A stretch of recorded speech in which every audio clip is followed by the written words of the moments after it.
Hello बच्चों, चलिए प्रश्न को समझते हैं। प्रश्न है आपके सामने कि निम्नलिखित में से कौन सा प्रदूषक नहीं माना जाता है।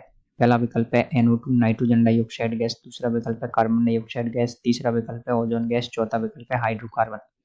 तो आपको बताना है दिए गए विकल्पों में से किसको आपको प्रदूषक नहीं माना जाता है। तो दिए गए प्रश्न की जो मुख्य अवधारणा है वो ये है कि आपको यहाँ पर पता होना चाहिए प्रदूषक कौन होता है और किसको प्रदूषक माना जाता है, किसको नहीं माना जाता। अगर आप इस बात को पता लगा पाएंगे तो आप इस प्रश्न को हल कर पाएंगे। तो हमको यहाँ पर प्रदूषक के बारे में पता होना चाहिए। तो सबसे पहले आप देखेंगे प्रदूषक क्या होता है। देखिए, प्रदूषक कोई भी ऐसा पदार्थ जो क्या करता है, प्रदूषण फैलाता है, वो प्रदूषक कहलाता है। प्रदूषण कई प्रकार का हो सकता है, वो हो सकता है वायु प्रदूषण, जल प्रदूषण। तो सामान्यतः हमारे यहाँ पर जो पदार्थ दे रखे हैं आपको, NO2 कार्बन डाइऑक्साइड और हाइड्रोकार्बन, ये क्या होते हैं, वायु प्रदूषण फैलाते हैं। हाइड्रोकार्बन, देखिए आप सभी लोग जानते हैं नाइट्रोजन डाइऑक्साइड क्या होता है। जब आप स्वचालित वाहनों की जो ईंधन होता है उसमें आपके नाइट्रोजन डाइऑक्साइड गैस निकलती है। कार्बन डाइऑक्साइड क्या होती है, जो आपके ईंधनों के दहन से भी आपके कार्बन डाइऑक्साइड गैस निकलती है। और हाइड्रोकार्बन, जब आप स्वचालित वाहनों की ईंधनों का दहन करते हैं तो दहन करने से क्या होता है, उनमें से जो अपूर्ण दहन होता है उसकी वजह से क्या होता है, वायु के अंदर हाइड्रोकार्बन निर्मित होती है। ये तीनों की तीनों क्या करते हैं, वायुमंडल में आकर के क्या करते हैं, प्रदूषण फैलाते हैं। इसलिए ये सारे के सारे प्रदूषक हैं।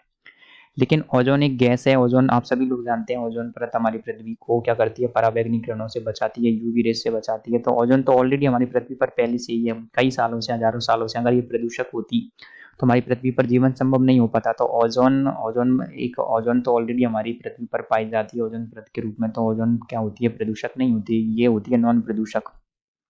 तो हमसे पूछा था कि निम्नलिखित में से प्रदूषक कौन नहीं माना जाता, तो वो आ जाते हैं आपके विकल्प सी, ओजोन। तो हमारा सही उत्तर होगा विकल्प सी। तो आशा करते हैं आपको प्रश्न का उत्तर समझ आया होगा। धन्यवाद।